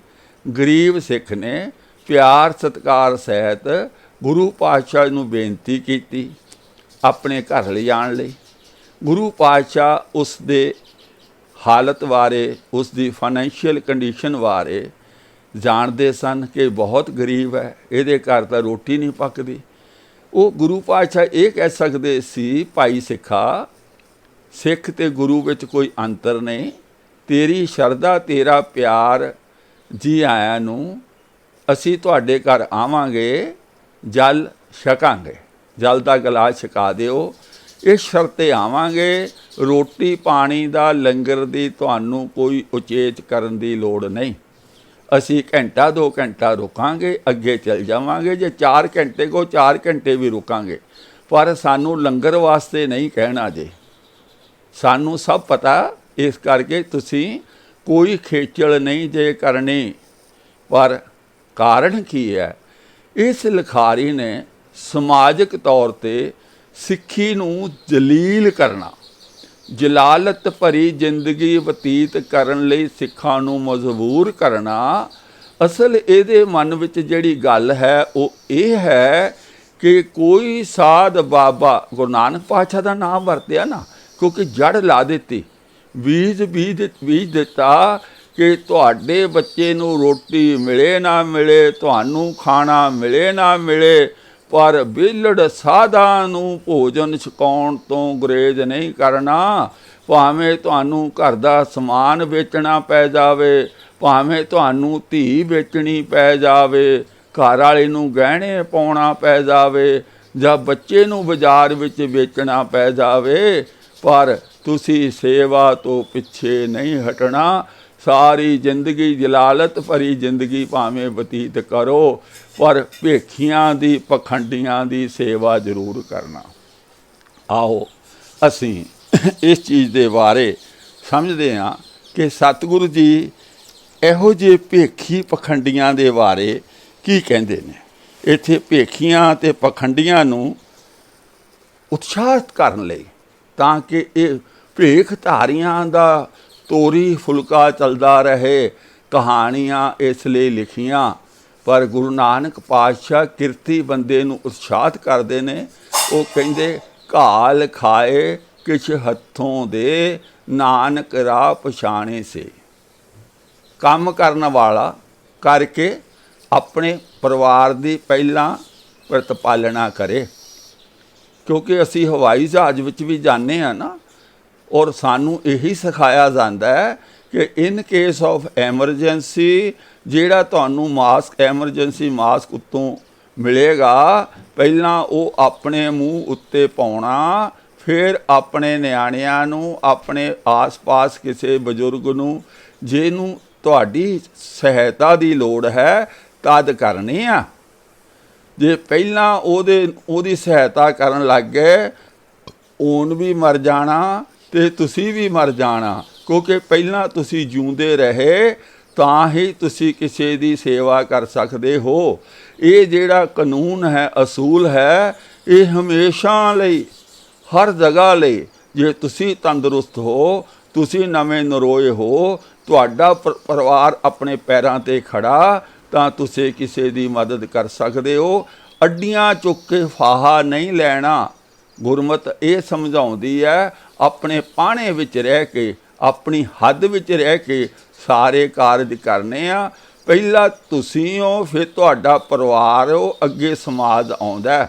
ਤੁਸੀਂ ਐਵੇਂ ਬਹਾਨਾ ਉਲਾਰੀ ਜੋ ਅੱਜ ਸਿੱਖ ਇਸ ਪਿਰਤ ਨੂੰ ਅੱਗੇ ਲੈ ਕੇ ਬੜੇ ਉਹ ਪਰਪਕਾਰ ਦੇ ਕੰਮ ਕਰਦੇ ਨੇ, ਪਰ ਜਿੱਥੇ ਸਿੱਖਾਂ ਦੀਆਂ ਤਨਖਾਹਾਂ ਦੇਣੀਆਂ, ਸਿੱਖਾਂ ਨੂੰ ਸੰਭਾਲਣਾ, ਉੱਥੋਂ ਪਛੜ ਰਹੇ ਨੇ। ਇਹੀ ਕਾਰਨ ਹੈ ਅਸੀਂ ਬਹੁਤ ਅੰਨ ਧਨ 'ਤੇ ਲਾਉਂਦੇ ਹਾਂ, ਪਰ ਸਿੱਖੀ ਪਛੜ ਰਹੀ ਆ, ਕਿ ਅਸੀਂ ਗਰੀਬ ਗੁਰਬੇ ਸਿੱਖ ਦੀ ਬਾਂਹ ਨਹੀਂ ਫੜਦੇ, ਸਗੋਂ ਉਸ ਤੋਂ ਉਗਰਾਹੀ ਲੈਂਦੇ ਹਾਂ। ਅਤੇ ਲੋਕਾਂ ਵਿੱਚ ਬੱਲੇ ਬੱਲੇ ਕਹਾਉਣ ਲਈ ਹੋਰ ਬਾਹਰ ਜਾ ਕੇ ਜਿਹੜੇ ਰੱਜੇ ਪੁੱਜੇ, ਜਿਹੜੇ ਆਪਣੇ ਆਪ ਨੂੰ ਸੰਭਾਲ ਸਕਦੇ ਆ, ਉਹਨਾਂ ਦੀ ਸੇਵਾ ਕਰਨ ਲਈ ਅਸੀਂ ਬੜੇ ਦਗਮੱਜੇ ਮਾਰਦੇ ਹਾਂ। ਇਹ ਸਾਨੂੰ ਕੁਰਾਹੇ ਪਾ ਦਿੱਤਾ ਗਿਆ, ਅਸੀਂ ਕੁਰਾਹੇ ਪੈ ਗਏ। ਆਓ ਭੇਖੀਆਂ ਬਾਰੇ, ਪਖੰਡੀਆਂ ਬਾਰੇ ਗੁਰੂ ਸਾਹਿਬ ਗੁਰਬਾਣੀ ਵਿੱਚ ਭਗਤ ਕਬੀਰ ਜੀ ਦਾ ਸ਼ਬਦ ਹੈ, ਗੱਜ ਸਾਢੇ ਤੈ ਤੈ ਧੋਤੀਆਂ, ਤੇਰੇ ਪਾਹਨ ਤੱਗ, ਗਲੀ ਜਿਨਾ ਜਪ ਮਾਲੀਆਂ, ਲੋਟੇ ਹੱਥ ਨਿਭਾਗ, ਉਹ ਹਰ ਕੇ ਸੰਤ ਨਾ ਆਖੀਐ, ਬਾਨਾਰਸ ਕੇ ਠੱਗ। ਭਾਈ ਇਹ ਜਿਹੜਾ ਧਾਰਮਿਕ ਭੇਖ, ਇਹ ਜਿਹੜਾ ਗੁਰੂ ਨਾਨਕ ਪਾਤਸ਼ਾਹ 'ਤੇ ਕਹਾਣੀ ਬਣਾਈ ਨਾ, ਅਸਲ ਸੱਚ ਇਹ ਹੈ ਕਿ ਗੁਰੂ ਨਾਨਕ ਪਾਤਸ਼ਾਹ ਦਾ ਨਾਮ ਵਰਤ ਕੇ ਭੇਖੀ ਬੰਦਿਆਂ ਨੂੰ ਇਹ ਉਹਨਾਂ ਦੀ ਪੂਜਾ, ਉਹਨਾਂ ਦੀ ਸੇਵਾ ਕਰਨ ਲਈ ਉਤਸ਼ਾਹਿਤ ਕਰ ਰਿਹਾ। ਸੋ ਇਹ ਜਿਹੜੀ ਗੱਲ ਹੈ ਕਿ ਭਾਈ ਘਰ ਖਾਣ ਨੂੰ ਨੇ ਅਤੇ ਅਸੀਂ ਨਿਉਂਦਾ ਦਿੰਦੇ ਫਿਰੀਏ, ਇਹ ਕਿਸੇ ਤਰ੍ਹਾਂ ਵੀ ਗੁਰਮਤਿ ਵਿੱਚ ਪ੍ਰਵਾਨ ਨਹੀਂ ਹੈ। ਹਾਂ, ਜੇ ਘਰ ਵੰਡ ਕੇ ਖਾਣਾ ਕਿਸੇ ਲੋੜਵੰਦ ਨੂੰ, ਉਹ ਹੋਰ ਗੱਲ ਹੈ, ਵੀ ਚਲੋ ਜੀ ਵੰਡ ਕੇ ਖਾ ਲੈਂਦੇ ਆ, ਇਹਦੇ ਕੋਲ ਕੁਛ ਨਹੀਂ। ਪਰ ਗੁਰੂ ਨਾਨਕ ਪਾਤਸ਼ਾਹ ਨੂੰ ਕਿਤੇ ਅੰਨ ਦਾ ਅਤੇ ਧਨ ਦੀ ਕਮੀ ਥੋੜ੍ਹੀ ਸੀ ਵੀ ਸਿੱਖ ਔਖਾ ਹੋ ਕੇ ਇਹ ਕਾਰਜ ਕਰੇ, ਤਾਂ ਇਹ ਗੱਲ ਕਿਸੇ ਤਰ੍ਹਾਂ ਵੀ ਗੁਰਮਤਿ ਅਨੁਸਾਰ ਨਹੀਂ। ਸੋ ਇਹ ਇੱਕ ਪੁਆਇੰਟ ਜਿਹੜਾ, ਪਹਿਲੀ ਗੱਲ, ਸਿੱਖ ਨੂੰ ਧਨਹੀਣ, ਸਿੱਖ ਨੂੰ ਕੰਗਾਲ ਦਿਖਾਉਣਾ ਹਰ ਕਹਾਣੀ ਵਿੱਚ ਦਿਖਾ ਰਿਹਾ। ਪਤਾ ਨਹੀਂ ਕਿਉਂ ਉਹ ਸਿੱਖ ਚੁੱਪਚਾਪ ਸੁਣੀ ਜਾ ਰਹੇ ਨੇ। ਅਸੀਂ ਕੰਗਾਲ ਨਹੀਂ, ਅਸੀਂ ਗੁਰੂ ਦੇ ਸਿੱਖ ਹਾਂ, ਅਸੀਂ ਸਰਦਾਰ ਹਾਂ, ਅਸੀਂ ਸਭ ਤਰ੍ਹਾਂ ਸੰਪੂਰਨ ਹਾਂ। ਅਸੀਂ ਕੰਮ ਕਰਦੇ ਹਾਂ, ਕਿਰਤ ਕਰਦੇ ਹਾਂ, ਮੰਗਦੇ ਨਹੀਂ, ਪਰ ਅਸੀਂ ਭੁੱਖੜ ਨਹੀਂ ਹਾਂ, ਅਸੀਂ ਕੰਗਾਲ ਨਹੀਂ ਹਾਂ। ਇਸ ਲਿਖਾਰੀ ਨੇ ਸਿੱਖਾਂ ਦੇ ਵਿੱਚ ਕੰਗਾਲਤਾ ਕੁੱਟ ਕੇ ਭਰ ਦਿੱਤੀ ਹੈ ਕਿ ਇਸ ਕਰਕੇ ਇਤਨੇ ਕੰਗਾਲ, ਲੜਕੀ ਨੂੰ ਵੇਚ ਲਓ, ਔਰਤ ਨੂੰ ਗਹਿਣੇ ਪਾ ਦਿਓ, ਲੜਕੇ ਨੂੰ ਵੇਚ ਲਓ। ਅਤੇ ਅੱਗੇ ਅਸੀਂ ਗੱਲ ਕਰਦੇ ਹਾਂ ਦੂਜੇ ਦਿਨ ਦਾ, ਜਿਹੜੀ ਗੱਲ ਹੋਈ ਦੂਜੇ ਦਿਨ, ਜਿਹੜੀ ਗੱਲ ਹੈ ਘਰ ਦਾ, ਪਹਿਲੇ ਦਿਨ ਤਾਂ ਸਮਾਨ ਵੇਚ ਲਿਆ, ਅਗਲੇ ਦਿਨ ਕੀ ਕੀਤਾ, ਸਿਰ ਦੇ ਵਾਲ ਕਟਵਾ ਕੇ ਰੱਸੀ ਤਿਆਰ ਕੀਤੀ। ਹੁਣ ਆਹ ਜਿਹੜਾ ਨੁਕਤਾ ਅਗਰ ਸਿੱਖਾਂ ਨੂੰ ਸਮਝ ਆ ਜਾਵੇ ਵੀ ਅਸੀਂ ਤੱਕ ਤਾਂ ਹੁਣ ਤੱਕ ਅਸੀਂ ਕਹਾਣੀਆਂ ਇਹੀ ਸੁਣਦੇ ਸੀ ਕਿ ਸਿੱਖ ਹੋਰ ਕੁਝ ਚੀਜ਼ ਵੀ ਬਰਦਾਸ਼ਤ ਕਰ ਸਕਦਾ ਹੈ, ਪਰ ਆਪਣੇ ਕੇਸਾਂ ਦੀ ਬੇਅਦਬੀ ਨੂੰ ਬਰਦਾਸ਼ਤ ਨਹੀਂ ਕਰਦਾ। ਅਸੀਂ ਭਾਈ ਤਾਰੂ ਸਿੰਘ ਦੀ ਕਹਾਣੀ ਇਤਿਹਾਸ ਸੁਣਾਉਂਦੇ ਹਾਂ, ਬੜੇ ਉਤਸ਼ਾਹ ਨਾਲ ਬੱਚਿਆਂ ਨੂੰ ਸੁਣਾਉਂਦੇ ਹਾਂ ਕਿ ਭਾਈ ਤਾਰੂ ਸਿੰਘ ਨੇ ਆਪਣੀ ਖੋਪਰੀ ਲਹਾਉਣੀ ਤਾਂ ਪ੍ਰਵਾਨ ਕਰ ਲਈ, ਪਰ ਆਪਣੇ ਕੇਸ ਕਟਵਾਉਣੇ ਪ੍ਰਵਾਨ ਨਾ ਕੀਤੇ। ਉਹ ਖੁਸ਼ ਹੋਇਆ ਜਦੋਂ ਉਸ ਨੂੰ ਸਜ਼ਾ ਇਹ ਲੱਗੀ ਕਿ ਇਸ ਦੀ ਖੋਪਰੀ ਉਤਾਰ ਦਿੱਤੀ ਜਾਵੇ। ਉਸਨੇ ਕਹਿੰਦੇ ਗੁਰੂ ਦਾ ਸ਼ੁਕਰਾਨਾ ਕੀਤਾ ਵੀ ਘੱਟੋ ਘੱਟ ਮੇਰੇ ਕੇਸ ਕੱਟਣ ਨੂੰ ਤਾਂ ਨਹੀਂ ਕਿਹਾ। ਇਹ ਅਸੀਂ ਕਹਾਣੀਆਂ ਸੁਣਾਉਂਦੇ ਹਾਂ, ਪਰ ਜੇ ਇਹ ਕਵੀ ਸੰਤੋਖ ਸਿੰਘ ਦਾ ਇਤਿਹਾਸ ਤੇ ਕੁਝ ਹੋਰ ਦੱਸਦਾ ਕਿ ਉਹ ਘਟ ਘਟ ਕੇ ਅੰਤਰ ਕੀ ਜਾਣਤ ਗੁਰੂ ਨਾਨਕ ਪਾਤਸ਼ਾਹ ਸਿੱਖ ਦੇ ਘਰ ਗਏ ਹੋਣ ਔਰ ਗੁਰੂ ਨਾਨਕ ਪਾਤਸ਼ਾਹ ਨੂੰ ਲੰਗਰ ਛਕਾਉਣ ਵਾਸਤੇ ਉਹ ਸਿੱਖ ਆਪਣੇ ਵਾਲ ਨਾਈ ਕੋਲ ਜਾ ਕੇ ਕਟਵਾ ਰਿਹਾ ਹੋਵੇ ਔਰ ਇੱਥੇ ਹੀ ਵਸ ਨੇ ਵਾਲ ਕਟਵਾ ਕੇ ਰੱਸੀ ਵੱਟ ਕੇ, ਪਤਾ ਨਹੀਂ ਉਹ ਰੱਸੀ ਕਿੱਡੀ ਕੁ ਵੱਡੀ ਵਾਲਾਂ ਦੀ ਬਣਾਈ ਹੋਊਗੀ। ਕਹਾਣੀ ਬਣਾਉਣੀ ਨਾ, ਕਹਾਣੀ ਬਣਾਉਣ 'ਚ ਕੀ ਜਾਂਦਾ। ਰੱਸੀ ਵੱਟ ਕੇ ਬਾਜ਼ਾਰ 'ਚ ਵੇਚ ਕੇ ਉਹਦੇ ਪੈਸੇ ਵੱਟੇ, ਉਹਦੇ ਪੈਸੇ ਵੱਟ ਕੇ ਤਾਂ ਲੰਗਰ ਲਈ ਰਸਤ ਲਿਆਂਦੇ। ਉਹ ਘਟ ਘਟ ਕੇ ਅੰਤਰ ਕੀ ਜਾਣ ਸਤਿਗੁਰੂ ਨੂੰ ਪਤਾ ਹੀ ਨਹੀਂ ਲੱਗਾ, ਜਾਂ ਇੰਜ ਕਹਿ ਲਓ ਕਿ ਉਹਨਾਂ ਨੂੰ ਪਤਾ ਤਾਂ ਸਭ ਕੁਝ ਸੀਗਾ। ਉਹ ਇਹ ਚੀਜ਼ ਦੀ ਪਰਵਾਹ ਨਹੀਂ ਕਰਦੇ ਸੀ ਵੀ ਕੇਸ ਕਟਾ ਲਏ ਤਾਂ ਕਟਾ ਲਏ, ਕੋਈ ਗੱਲ ਨਹੀਂ। ਮਤਲਬ ਗੁਰੂ ਨਾਨਕ ਦੀ ਪ੍ਰਵਾਨਗੀ ਹੋ ਗਈ ਭਈ ਕੇਸ ਕਟਵਾਉਣਾ ਕਿਹੜੀ ਗੱਲ ਹੈ, ਫਿਰ ਆ ਹੀ ਜਾਣੇ ਆ। ਮਤਲਬ ਇਹੀ ਸੋਚਿਆ ਹੋਏਗਾ ਨਾ। ਅਦਰਵਾਈਜ਼ ਅਗਰ ਮੰਨ ਲਓ ਵੀ ਗੁਰੂ ਨਾਨਕ ਸਾਹਿਬ ਅੰਤਰਜਾਮੀ ਨਹੀਂ ਸਨ, ਸਿੱਖ ਕੇਸ ਕਟਾ ਕੇ ਆ ਗਿਆ, ਫਿਰ ਤਾਂ ਗੁਰੂ ਨਾਨਕ ਪਾਤਸ਼ਾਹ ਨੇ ਦੇਖਿਆ ਹੋਊ, ਫਿਰ ਹੀ ਪੁੱਛ ਸਕਦੇ ਸੀ ਕਿ ਭਾਈ ਸਿੱਖਾ ਆ ਕੀ ਕੀਤਾ ਤੈਂ। ਘੱਟੋ ਘੱਟ ਉਸ ਨੂੰ ਕੋਈ ਨਸੀਹਤ ਦੇਣ ਦੇ ਕਹਾਣੀ ਦੇ ਵਿੱਚ ਕਿ ਭਾਈ ਅਸੀਂ ਪ੍ਰਸ਼ਾਦਾ ਨਹੀਂ ਛਕਣਾ, ਹੁਣ ਪ੍ਰਸ਼ਾਦਾ ਉਦੋਂ ਆ ਕੇ ਛਕਾਂਗੇ ਜਦੋਂ ਤੂੰ ਮੁੜ ਕੇ ਫਿਰ ਸਿੱਖੀ ਧਾਰਨ ਕਰ ਲਏਗਾ, ਪੂਰਨ ਕੇਸਾ ਧਾਰੀ ਹੋ ਜਾਵੇਂਗਾ। ਪਰ ਕਿਉਂਕਿ ਇਸ ਕਵੀ ਦੇ ਮਨ ਵਿੱਚ ਸਿੱਖੀ ਲਈ ਨਫ਼ਰਤ ਇੰਨੀ ਭਰੀ ਹੋਈ ਹੈ ਕਿ ਉਸ ਮੋਹਰ 'ਤੇ ਹੀ ਇਸ ਨੇ ਸੱਟ ਮਾਰ ਦਿੱਤੀ, ਜਿਹਨੂੰ ਕਹਿੰਦੇ ਆ ਵੀ ਕੇਸ ਗੁਰੂ ਦੀ ਮੋਹਰ ਹੈ। ਉਹ ਮੋਹਰ ਨੂੰ ਹੀ ਖਤਮ ਕਰ ਦਿੱਤਾ। ਉਹ ਕਰਵਾਇਆ ਕਿਹਦੇ ਸਾਹਮਣੇ, ਕਿਹਦੇ ਲਈ? ਗੁਰੂ ਨਾਨਕ ਪਾਤਸ਼ਾਹ ਪਹਿਲੀ ਪਾਤਸ਼ਾਹ ਲਈ ਸਿੱਖ ਦੇ ਕੇਸ ਹੀ ਕਤਲ ਕਰਵਾ ਦਿੱਤੇ। ਔਰ ਇਸ ਗ੍ਰੰਥ ਨੂੰ ਗੁਰੂ ਗ੍ਰੰਥ ਸਾਹਿਬ ਦੀ ਹਜ਼ੂਰੀ ਵਿੱਚ ਰਮਾਲੇ ਪਾ ਕੇ ਤੇ ਇਸ ਨੂੰ ਉੱਥੇ ਇਸ ਦੀ ਕਥਾ ਕੀਤੀ ਜਾਂਦੀ ਆ। ਸਿੱਖ ਆਪਣੇ ਆਪ ਨੂੰ ਅਸੀਂ ਬਹੁਤ ਮਹਾਨ, ਅਗਾਂਹ ਵਧੂ, ਸਮੇਂ ਦੇ ਹਾਣੀ, ਮਾਡਰਨ ਧਰਮ, ਨਵਾਂ ਧਰਮ, ਸਭ ਤੋਂ ਉੱਤਮ ਧਰਮ। ਅਤੇ ਸਾਡੇ ਜਿਹੜਾ ਗਿਆਨ ਦਾ ਲੈਵਲ ਇਹ ਹੈ ਕਿ ਕੁੱਛੜ ਬਹਿ ਕੇ ਦਾੜੀ ਪੁੱਟਣ ਵਾਲੀ ਗੱਲ ਇਸ ਲਿਖਾਰੀ ਨੇ ਕੀਤੀ ਅਤੇ ਅੱਗੋਂ ਸਾਡੇ ਪ੍ਰਚਾਰਕ ਉਹਦੇ ਨਾਲ ਰਲ ਕੇ ਸਿੱਖੀ ਦਾ ਘਾਣ ਕਰ ਰਹੇ। ਹੁਣ ਭਾਈ ਕੱਲ੍ਹ ਨੂੰ ਇਹ ਨੁਕਤਾ ਹਰ ਜਗ੍ਹਾ ਆਏਗਾ ਵੀ ਜੇ ਕਿਸੇ ਬਾਬੇ ਨੂੰ ਲੰਗਰ ਛਕਾਉਣਾ, ਭਾਵੇਂ ਸਿਰ ਦੇ ਵਾਲ ਕਿਉਂ ਨਾ ਮਨਾਉਣੇ ਪੈਣ, ਲੰਗਰ ਛਕਾਉਣਾ ਭੇਖੀ ਨੂੰ ਜ਼ਰੂਰੀ ਹੈ, ਕਿਉਂਕਿ ਗੁਰੂ ਨਾਨਕ ਪਾਤਸ਼ਾਹ ਨੂੰ ਸਿੱਖ ਨੇ ਲੰਗਰ ਛਕਾਇਆ ਸੀ। ਹੁਣ ਸਮਝ ਲਓ ਕਿ ਇਹਦੋਂ ਪਰੇ ਕਹਿੰਦੇ ਮੱਕਿਓਂ ਪਰੇ ਉਜਾੜ ਇੱਕ ਮੁਹਾਵਰਾ ਵਰਤਿਆ ਜਾਂਦਾ ਹੈ। ਸਿੱਖ ਨੇ ਕੇਸ ਕਟਵਾ ਲੈ, ਰੱਸੀ ਤਿਆਰ ਕੀਤੀ ਅਤੇ ਵੇਚ ਕੇ ਆਪਣੀ ਇਸਤਰੀ ਨੂੰ ਅੰਨ ਲਿਆ ਕੇ ਦਿੱਤਾ। ਭੋਜਨ ਤਿਆਰ ਕਰਨ ਦੀ ਤੁਰੰਤ ਤਿਆਰੀ ਕਰ ਦਿੱਤੀ। ਸੁੱਚਾ ਜਲ ਲਿਆ ਕੇ ਪੋਚਾ ਫੇਰਿਆ। ਹੁਣ ਇਹ ਗੱਲ, ਸੁੱਚਾ ਜਲ ਲਿਆ ਕੇ ਉਸ ਦੀ ਇਸਤਰੀ ਨੇ ਪੋਚਾ ਫੇਰਿਆ। ਹੁਣ ਸਿੱਖਾਂ ਨੇ ਇਸ ਚੀਜ਼ ਨੂੰ ਪੜ੍ਹ ਕੇ ਨਾ ਅਣਗੌਲਿਆ ਕਰ ਦੇਣਾ ਵੀ ਠੀਕ ਹੈ, ਕਿਹੜੀ ਗੱਲ ਹੈ, ਕੋਈ ਗੱਲ ਨਹੀਂ। ਪਰ ਇਸ ਇੱਕ ਲਾਈਨ ਨੇ ਸਿੱਖੀ ਦੀ ਜੜ 'ਤੇ ਕੁਹਾੜਾ ਮਾਰਿਆ। ਸਿੱਖੀ ਦੀ ਜੜ ਵੜ ਛੱਡੀ ਜੇ। ਗੁਰੂ ਗ੍ਰੰਥ ਸਾਹਿਬ ਪੂਰਾ ਕੂਕ ਕੂਕ ਕੇ ਕਹਿ ਰਿਹਾ ਕਿ ਕੋਈ ਸੁੱਚਾ ਝੂਠਾ ਨਹੀਂ ਹੁੰਦਾ, ਪਰ इस लिखारी ने सुच्चा जल मंगवा के पोचा लगा के लंगर जिहड़ा प्रशादा तैयार हो रहा गुरु नानक पातशाह लई सुच्चा जल लिया के पोचा फेरिया, फिर बालन लिया के अग्नि जलाई। किसी कारण उठ के बाहर गई, बच्चे नूं उत्थे लागे ही बिठा गई। पिछों बालक अग ते डिग पिया ते उसका सारा शरीर सड़ गया। विहड़े विच आके उल्टा काम ही देखिया, पुत्र सड़ के मर गया सी। हिरदे विच इस तरह जान के चुप रही। संत किते ये गल सुन ना लैण, वो भोजन बगैर भुखे ही ना चले जान। तद मेरे सिर भारी दोष लगेगा। आ जेड़ा भार पा दिता कि संत बाबा घर आया कोई बिना रोटी पानी चले जावे तो बहुत बड़ा पाप लगेगा। हुण समझ आ गई। बच्चा अग च डिग पे। फस्ट प्रायोरिटी किसी इंसान की अपने जी होने के कारण, बच्चा होने के कारण, जां उवें समाजिक जीव होने के कारण मेरा ख्याल तो पहली प्रायोरिटी ये बनती सी कि उस बच्चे नूं हस्पताल फटाफट लेके जाओ।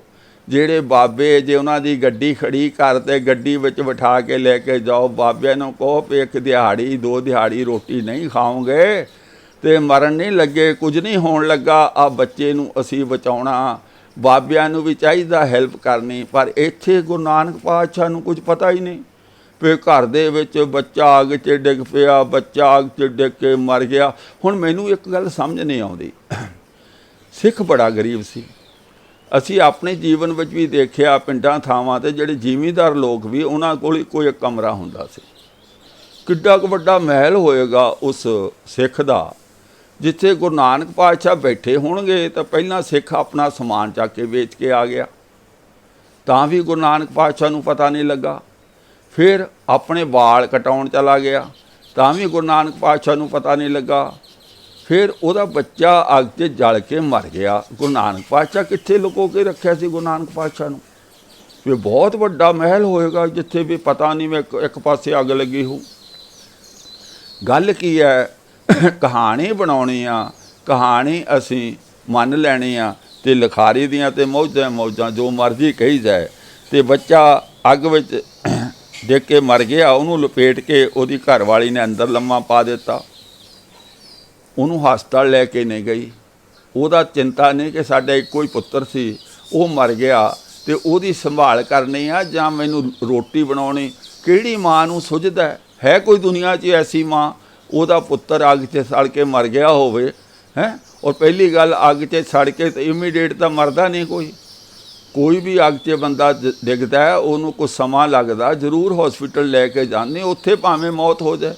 पर यह कहानी बनाई असीं मन लई। अग जे डिग के मर गया और उन्हें अंदर लपेट के पा दिता। तो वह बीबी का पता नहीं किहड़ा हौसला पत्थर का दिल होऊगा भी इकल्ला पुत्र मर गया तो उन्होंने बाबिया नूं लंगर छकाउणा बहुत प्रायोरिटी लग रहा कि यह मुख काम है, यह मतलब बड़ा ही पुण्य का काम है।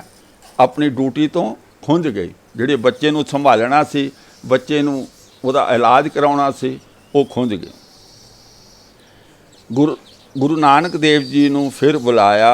ਜਿਹੜੀ ਸੁੱਚੀ ਥਾਂ ਸੀ ਫਿਰ ਉੱਥੇ ਉਹਨਾਂ ਨੂੰ ਬਿਠਾਇਆ। ਜਦ ਭੋਜਨ ਨੂੰ ਅੱਗੇ ਧਰਿਆ ਤਾਂ ਗੁਰੂ ਜੀ ਨੇ ਵਚਨ ਕੀਤਾ। ਹੁਣ ਗੱਲ ਸੁਣਨ ਵਾਲੀ ਸਮਝਣ ਵਾਲੀ ਇਹ ਹੈ ਵੀ ਯਾਰ ਪਹਿਲਾਂ ਸੁੱਚਾ ਪਾਣੀ ਲਿਆਂਦਾ, ਹੁਣ ਸੁੱਚੀ ਥਾਂ 'ਤੇ ਗੁਰੂ ਨਾਨਕ ਪਾਤਸ਼ਾਹ ਨੂੰ ਬਿਠਾਇਆ। ਅਤੇ ਆਓ ਅਸੀਂ ਗੁਰੂ ਨਾਨਕ ਪਾਤਸ਼ਾਹ ਗੁਰਬਾਣੀ ਤੋਂ ਜਾਣਦੇ ਹਾਂ ਕਿ ਸੁੱਚੀ ਥਾਂ ਕਿਹੜੀ ਹੁੰਦੀ ਆ। गुरु ग्रंथ साहब विच सारे भगतां ने ते गुरु साहब ने सुच्ची थां दे बारे, सुचम दे बारे बहुत कुछ लिखिया। भगत कबीर जी कहते ने, माता झूठी पिता भी झूठा, झूठे ही फल लागे। आवें झूठे जाए भी झूठे, झूठे मरें अपागे। कहो पंडित सूचा कवन ठाऊं, जहाँ बैस हों भोजन खाऊं। ਭਗਤ ਕਬੀਰ ਜੀ ਇਸ ਸ਼ਬਦ ਵਿੱਚ ਪੂਰਨ ਰੂਪ ਵਿੱਚ ਇੱਕ ਗੱਲ ਸਮਝਾਉਂਦੇ ਨੇ ਕਿ ਭਾਈ ਦੁਨੀਆ ਵਿੱਚ ਕੋਈ ਥਾਂ ਸੁੱਚੀ ਨਹੀਂ ਹੈ, ਹਰ ਚੀਜ਼ ਝੂਠੀ ਹੈ। ਪੂਰਾ ਸ਼ਬਦ ਜਦੋਂ ਪੜ੍ਹਾਂਗੇ ਉਹ ਕੁਐਸਚਨ ਕਰਦੇ ਨੇ ਪੰਡਤ ਨੂੰ ਕਿ ਪੰਡਤ ਜੀ ਦੱਸੋ ਵੀ ਇਹ ਮਾਤਾ ਵੀ ਝੂਠੀ, ਪਿਤਾ ਵੀ ਝੂਠਾ, ਜਿਹੜੇ ਬੱਚੇ ਪੈਦਾ ਹੋਏ ਉਹ ਵੀ ਝੂਠੇ, ਵੀ ਬੰਦਾ ਆਉਂਦਾ ਝੂਠਾ, ਝੂਠ ਤਾਂ ਜਾਂਦੀ ਨਹੀਂ ਕਿਤੇ। ਅੱਗੇ ਪੂਰੀ ਇੰਦਰੀ ਕੀ ਝੂਠ ਉਤਰਤ ਨਾਹੀ, ਬ੍ਰਹਮ ਅਗਨ ਕੇ ਲੂਠੇ, ਪੂਰਾ ਲਿਖਿਆ ਹੋਇਆ। ਕੜਛੀ ਝੂਠੀ, ਚੌਂਕਾ ਝੂਠਾ, ਝੂਠੀ ਬੈਠ ਪਕਾਇਆ, ਸਭ ਕੁਛ ਝੂਠਾ ਲਿਖਿਆ ਹੋਇਆ ਗੁਰਬਾਣੀ ਵਿੱਚ। ਕੋਈ ਸੱਚੀ ਜਗ੍ਹਾ ਹੈ ਨਹੀਂ। ਪਰ ਇਸ ਗ੍ਰੰਥ ਦੇ ਕਰਤਾ ਨੇ ਸਾਡੇ ਵਿੱਚ ਸੁੱਚ ਭਿੱਟ ਵਾੜਨੀ ਸੀ ਤੇ ਸੁੱਚਾ ਜਲ ਲਿਆਂਦਾ। ਹੁਣ ਜਲ ਲਓ ਜੀ, ਸੁੱਚਾ ਜਲ ਸੁਣ ਲਓ। ਅੱਗੇ ਭਗਤ ਰਵਿਦਾਸ ਜੀ ਕਹਿੰਦੇ ਨੇ, दूध ता बछड़ै थनों बटारियो, फूल भवर जल मीन बिगारियो। ਕਹਿੰਦੇ ਜਿਹੜਾ ਦੁੱਧ ਆ ਉਹ ਬੱਚੇ ਨੇ ਜਦੋਂ ਥਣ ਦੇ ਨਾਲ ਹੀ ਝੂਠਾ ਕਰਤਾ, ਔਰ ਭਵਰੇ ਨੇ ਫੁੱਲ ਨੂੰ ਝੂਠਾ ਕਰ ਦਿੱਤਾ। ਇਹਨਾਂ ਚੀਜ਼ਾਂ ਨਾਲ ਪੂਜਾ ਕੀਤੀ ਜਾਂਦੀ ਸੀ ਪੁਰਾਣੇ ਜ਼ਮਾਨੇ 'ਚ। ਜਲ ਮੀਨ ਵਿਗਾੜਿਓ, ਮੱਛੀ ਨੇ ਜਲ ਨੂੰ ਝੂਠਾ, ਕਿਉਂਕਿ ਜਲ ਦੇ ਵਿੱਚ ਲੱਖਾਂ ਜੀਵ ਰਹਿੰਦੇ ਨੇ, ਉਹ ਉੱਥੇ ਹੀ ਸਾਰੀ ਕਿਰਿਆ ਉੱਥੇ ਹੀ ਕਰਦੇ ਨੇ। ਕਿਹੜੇ ਸੁੱਚੇ ਜਲ ਨਾਲ ਲਿਆ ਕੇ ਸੁੱਚਾ ਕਰ ਲਿਆ ਚੌਂਕਾ। ਗੁਰਬਾਣੀ ਕਹਿੰਦੀ ਕੋਈ ਸੁੱਚਾ ਹੁੰਦਾ ਹੀ ਨਹੀਂ।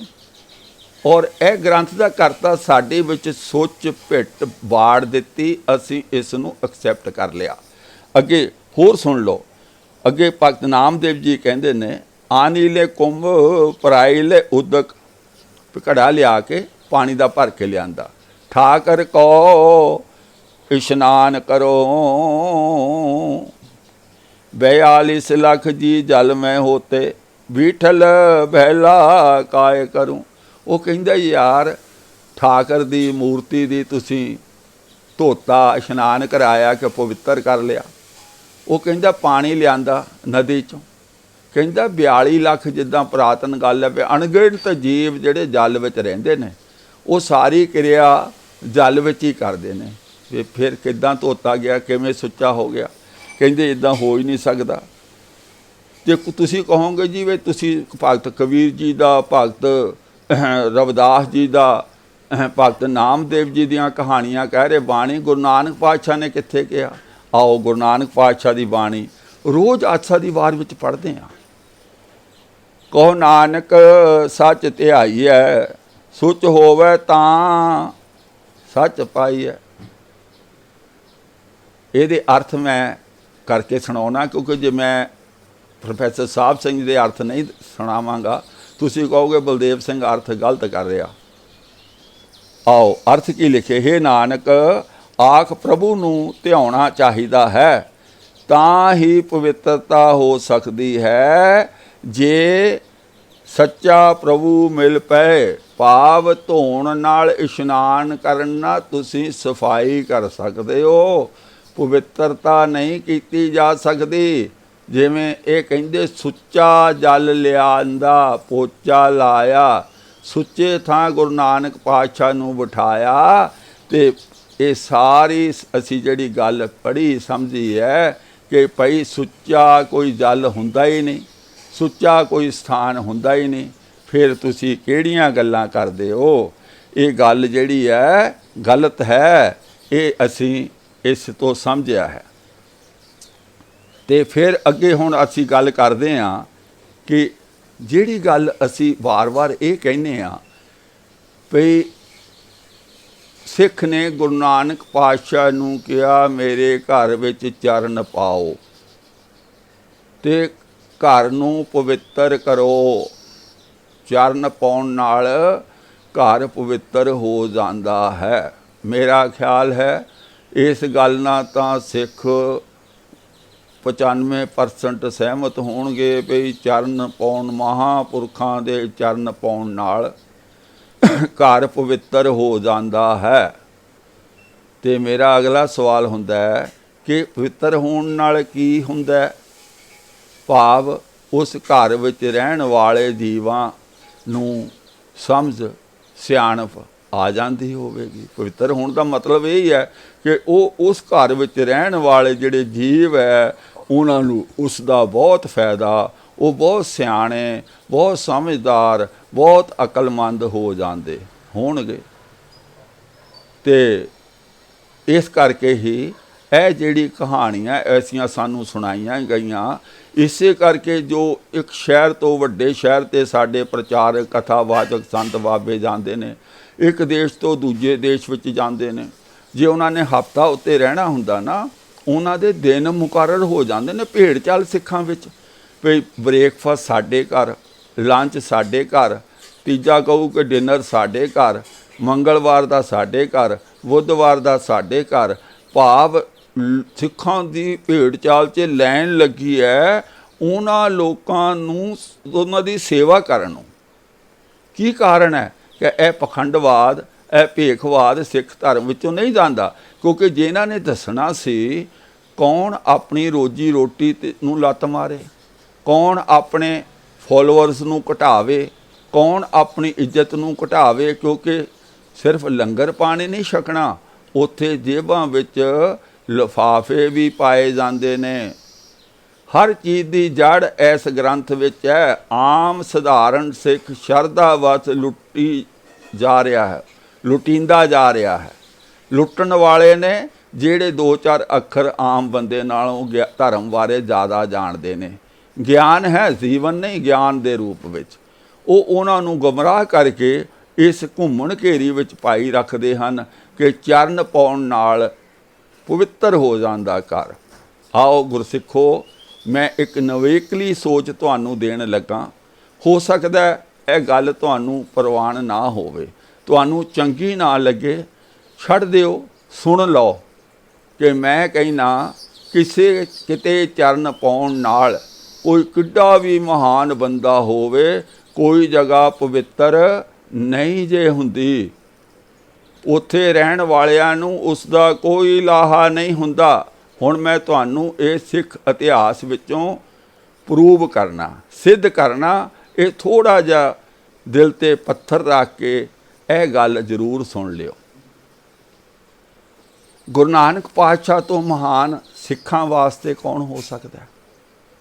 ਤੁਸੀਂ ਕਹੋਗੇ ਜੀ ਸਾਡੇ ਆਦਿ ਗੁਰੂ ਨੇ, ਉਹ ਮਹਾਨ ਸਨ, ਉਹਨਾਂ ਤੋਂ ਮਹਾਨ ਕੌਣ ਹੋ ਸਕਦਾ? ਅਤੇ ਮੈਂ ਤੁਹਾਨੂੰ ਦੱਸ ਦੇਵਾਂ ਕਿ ਗੁਰੂ ਨਾਨਕ ਪਾਤਸ਼ਾਹ ਪਹਿਲਾਂ ਤਾਂ ਚਲੋ ਪ੍ਰਚਾਰ ਫੇਰੀਆਂ ਤੇ ਰਹੇ ਹੋਣਗੇ, ਪਰ ਆਖਰੀ 18 ਸਾਲ ਤੇ ਕਰਤਾਰਪੁਰ ਰਹੇ। ਉਸੇ ਘਰ ਵਿੱਚ ਸ਼੍ਰੀ ਚੰਦ ਅਤੇ ਲక్ష్ਮੀ ਦਾਸ। ਔਰ ਗੁਰੂ ਨਾਨਕ ਪਾਤਸ਼ਾਹ ਦੇ ਸਿਰਫ ਚਰਨ ਨਹੀਂ ਉੱਥੇ ਪਏ, ਗੁਰੂ ਨਾਨਕ ਪਾਤਸ਼ਾਹ ਰਹਿੰਦੇ ਹੀ ਉੱਥੇ ਸਨ। ਔਰ ਹੋਰ ਗੱਲ, ਉਹ ਬਿੰਦੀ ਪੁੱਤਰ ਸਨ ਗੁਰੂ ਨਾਨਕ ਪਾਤਸ਼ਾਹ ਦੇ, ਸ਼੍ਰੀ ਚੰਦ ਅਤੇ ਲక్ష్ਮੀ ਦਾਸ। ਔਰ ਇਕੱਠੇ ਰਹੇ, ਰੋਜ਼ ਦਰਸ਼ਨ ਵੀ ਕਰਦੇ ਹੋਣਗੇ, ਚਰਨ ਵੀ ਉਸ ਘਰ 'ਚ ਪਏ, ਇਕੱਠੇ ਘਰ 'ਚ ਖਾਂਦੇ ਪੀਂਦੇ ਵੀ ਸਨ।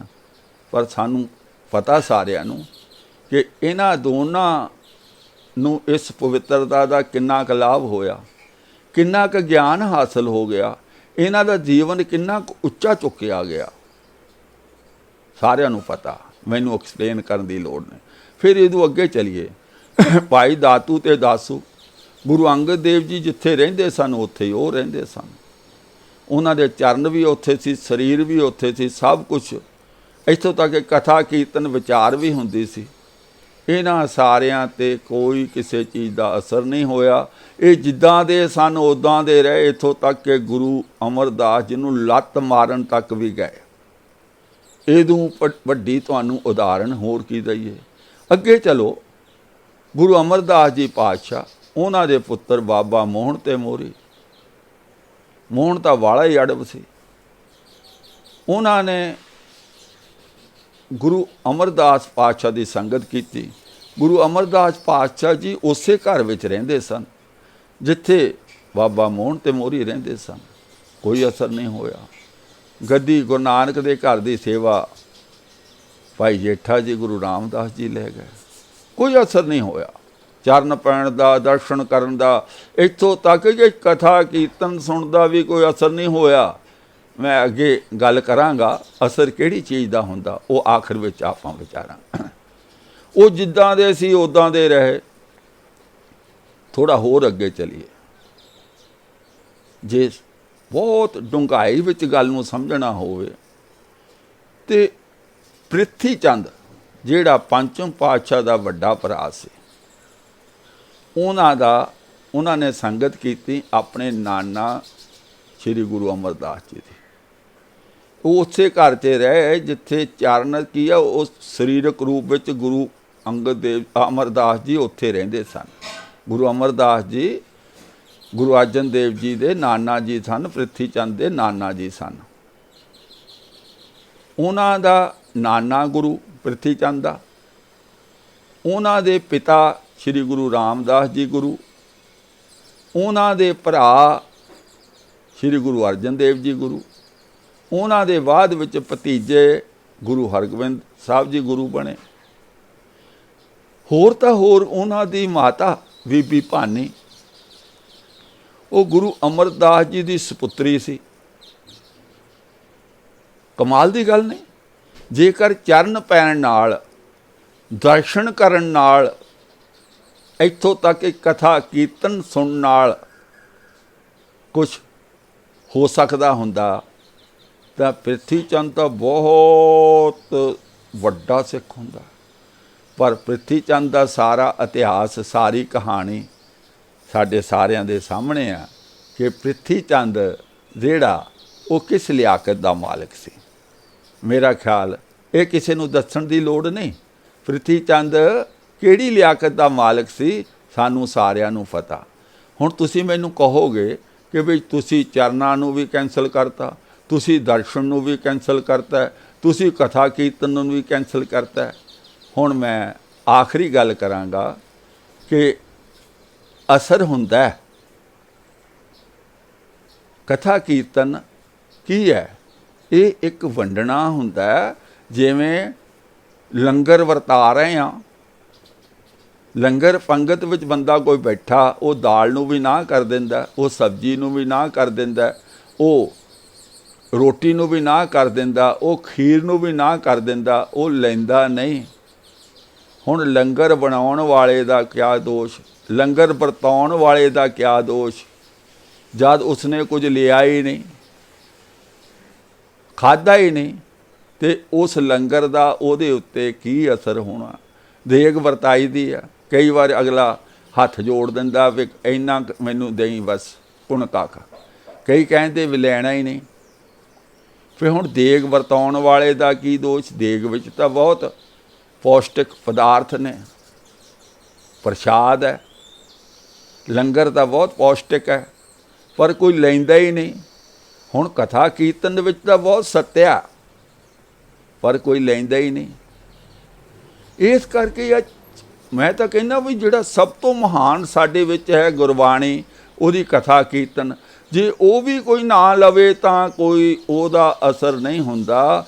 ਚਰਨ ਪਾਉਣ ਨਾਲ ਕੋਈ ਪਵਿੱਤਰ ਘਰ ਹੋ ਜਾਣਾ, ਜੇ ਐਦਾਂ ਹੋਣੀ ਹੁੰਦੀ ਤਾਂ ਸਭ ਤੋਂ ਮਹਾਨ ਸਿੱਖ ਕੌਣ ਹੁੰਦਾ?